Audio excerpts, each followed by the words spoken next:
नमस्कार, स्वाभिमानी न्यूज चॅनलच्या बातमीपत्रात आपले स्वागत। सुरुवातीला जाणून घेऊया आजच्या ठळक घडामोडी। आझादनगर पोलिसात दाखल झालेल्या गुन्ह्याचा पारदर्शक तपास करा, वकील संघाचे धुळे जिल्हा अधिकाऱ्यांना निवेदन। दिव्यांगांसाठी व्यावसायिक ओटे उपलब्ध करून द्या, भाजप दिव्यांग आघाडीचे मनपा प्रशासनाला निवेदन। जाचक एलबीटीची वसुली थांबवा, व्यापारी महासंघाचे मनपा आयुक्तांना निवेदन। वाढीव घरपट्टी रद्द करा, समाजवादी पार्टीचे मनपा प्रशासनाला निवेदन। आता जाणून घेऊया बातमीपत्र विस्ताराने। धुळे आझादनगर पोलीस ठाण्यात दाखल झालेल्या गुन्ह्याचा पारदर्शकपणे तपास करून संशयितांना तात्काळ अटक करावी अशी मागणी धुळे जिल्हा वकील संघाने केलेली असून त्या संदर्भात आज वकील संघाच्या वतीने धुळे जिल्हा अधिकाऱ्यांना निवेदन देण्यात आले। दरम्यान यावेळी निवेदन देण्यासाठी वकील संघाचे advocate Dhruvkumar Jadhav, advocate Kalpesh Waghmare, advocate Vivek Suryavanshi, advocate Manoj Devre, advocate Vilas Sonone, advocate Nilesh Ahire, advocate Sarang Joshi, advocate P Tawar, advocate J Koli यांच्यासह वकील संघाचे पदाधिकारीसह वकील मोठ्या संख्येने निवेदन देण्यासाठी उपस्थित होते। रात्री सुमारे 12:30च्या सुमारास आमचे धुळे वकील संघाचे ज्येष्ठ विधिज्ञ संतोष जाधव वकील साहेब तिथे त्यांचा क्लार्क आहे ना जेवणानिमित्त तिकडे गेलेला होता। मौलीगंज येथे गेलेला असताना त्यांनी त्याला बोलले, "वो एवढ्या रात्री तू कशाला जातो, पैसे नसताना का गेला?" याच्यावरनं त्यांचं जे काही बोलणं चालू होतं त्या बोलण्याचा संबंधितांना राग येऊ आमचे वकील संतोष जाधव आणि त्यांचा क्लार्क याच्यावरती जीव घेणा प्राण हल्ला केला आणि संबंधित आमचे वकील साहेबांना तिथले जे काही लोक होते ते ओळखत असून देखील त्यांनी या पद्धतीने ॲक्ट केला। हा जो काही ॲक्ट होता हा बेकायदेशीर होता आणि ते करत असताना बुवा हा मागासवर्गीय समाजाचा मोठा नेता आहे, तर तू कसला नेता, तुझं कसं काय नाही या पद्धतीने जातीवाचक बोलून तर त्यांना पण ते भावना पण दुखवलेल्या आहे, पूर्ण समाजाच्या भावना दुखवलेल्या आहेत। तर त्यानुसार आहे ना पोलीस स्टेशन येथे ना फिर्याद पण दाखल करण्यात आली। त्या दिवशी रात्री यांना दवाखान्यात ॲडमिट करण्यात आलं। गेल्यानंतर FIR झाल्यानंतर संबंधितांना अटक होणं अपेक्षित होतं कायद्याने।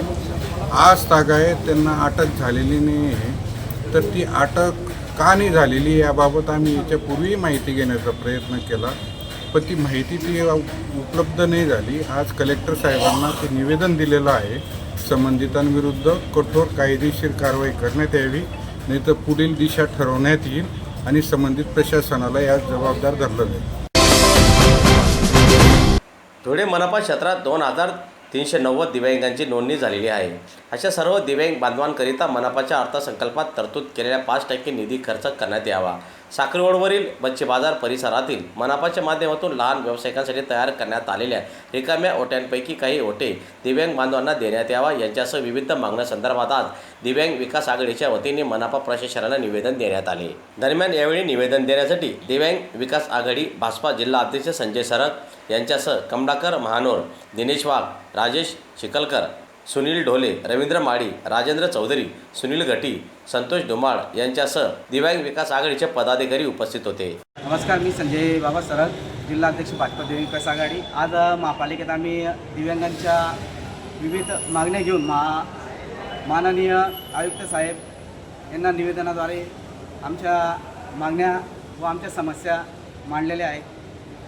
त्या समस्यावर लवकरात लवकर माननीय आयुक्त साहेब लवकरच आम्हाला समाधानकारक आमच्या मागण्या मान्य करणार त्यांनी असा शब्द दिलेला आहे। त्यामध्ये आम्ही दिव्यांगांचा दरवर्षीचा 5% निधी हा वाढवून मिळावा आणि लवकरात लवकर तो वितरण करावा। त्याचप्रमाणे दिव्यांगांना घरकुल हे प्राधान्यानं मिळावं यासाठी त्यांनी प्रयत्न करू इथपर्यंत आम्हाला सांगितलं। त्याचप्रमाणे जे बेघर असणारे दिव्यांग आहेत त्यांनाही दिव्यांग वसाहतसाठी प्रयत्न करणार महापालिकेच्या माध्यमातून। त्याचप्रमाणे दिव्यांगांना व्यवसायासाठी साखरी रोड परिसरातील जे ओटे गाळे पडलेले ते 5 ते 6 दिव्यांगांना लवकरच ते महापालिकेच्या माध्यमातून उपलब्ध होणार आहे। तर आमच्या मागण्या होत्या त्या महापालिकेने मान्य करण्यास आम्हाला शब्द दिलेला आहे। धुळे महानगरपालिकेतर्फे परत सुरू केलेली ही एलबीटी वसुलीची मोहीम धुळे शहरातील व्यापारीसाठी जाचक त्रासदायक असल्याची भावना व्यक्त करत आज धुळे व्यापारी महासंघाच्या शिष्टमंडळाने धुळे महानगरपालिकेचे आयुक्त माननीय अमिता दगडे पाटील मॅडम यांची भेट घेत त्यांना वरील मागणीसंदर्भात निवेदन सादर केले। दरम्यान यावेळी निवेदन देण्यासाठी व्यापारी महासंघाचे अध्यक्ष नितीन बंग, खेमजी पटेल, श्रीमती पटेल, प्रशांत देवरे, राजेश गेंदुडिया, सुनील रुनवाल, जयगोपाल दादनानी यांच्यासह व्यापारी महासंघाचे पदाधिकारी मोठ्या संख्येने निवेदन देण्यासाठी उपस्थित होते। टी वसुलीसाठी महापालिकेने एक नवीन ठेकेदार सध्या मार्चपासून अपॉइंट केलेला आहे। त्या ठेकेदाराबाबत जे काही अडचणी व्यापारी वर्गाला येत होत्या त्या अडचणी मांडण्यासाठी आज महापालिकेच्या आयुक्त महोदयांकडे आम्ही सगळे एकत्र आलेलो होतो। याच्यामध्ये महापालिकेकडून ज्या ज्या काही अपेक्षा आमच्या होत्या त्याच्यामध्ये व्यापाऱ्यांना योग्य वागणूक मिळत नाही। ज्या व्यापाऱ्यांचं स्थानिक खरेदी आहे त्या स्थानिक खरेदी असलेल्या व्यापाऱ्यांना LBT लागत नाही, त्यांना याच्यातनं वगळण्यात यावं। ज्या व्यापाऱ्यांनी यापूर्वी कागदपत्र दिलेले आहेत त्यांच्याकडनं परत कागदपत्रांची मागणी करू नये।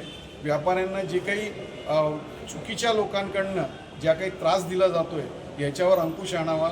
या अशा काही गोष्टींच्या बाबतीत छोट्या छोट्या गोष्टींची बिलं, चहा, स्टेशनरी आणि पेट्रोल यांची जी काही मागणी केली जाते बिलांची, ही किरकोळ बिलांची मागणी केली जाऊ नये। या सगळ्या गोष्टींच्या बाबतीत सकारात्मक चर्चा माननीय आयुक्त महोदय आणि उपायुक्त महोदय यांनी केली आणि त्यांनी आश्वासन दिलं की या सगळ्या गोष्टी त्वरित दूर करून लवकरात लवकर आपला त्रास बंद केला जाईल, असं या आजच्या मॅडमच्या चर्चेसोबत निर्णय झाला। धुळे महानगरपालिका प्रशासनातर्फे धुळे महानगर हद्दीत राहणारे रहिवाशांना नवीन बांधकाम करून राहणाऱ्यांप्रमाणे कर लावण्यात आलेले आहेत। यामुळे जुने बांधकाम घरात राहणाऱ्या लोकांवर मनपा अन्याय करत असून त्यांच्याकडून जास्तीचा कर वसूल करून घेत आहेत। ही बाब गंभीर आहे। याचा आज समाजवादी पक्षाने निषेध केला असून तात्काळ वाढीव कर रद्द करण्यात यावा या मागणीसाठी धुळे मनपा प्रवेशद्वारासमोर समाजवादी पार्टीच्या वतीने आंदोलन करण्यात आले। शिवाय मनपा प्रशासनाला या संदर्भातले निवेदन सादर करण्यात आले। दरम्यान यावेळी निवेदन देण्यासाठी समाजवादी पार्टीचे पदाधिकारीसह कार्यकर्ते मोठ्या संख्येने उपस्थित होते। से जो है नोटिस बज रही है हर नागरिक को, जिसमें वार्डवी केयर पट्टी दी जा रही है। धुलिया शहर के अंदर कोई उद्योग नहीं है, MIDC नहीं है। हमारे यहाँ शहर के अंदर हाथ मजूर लोग हैं।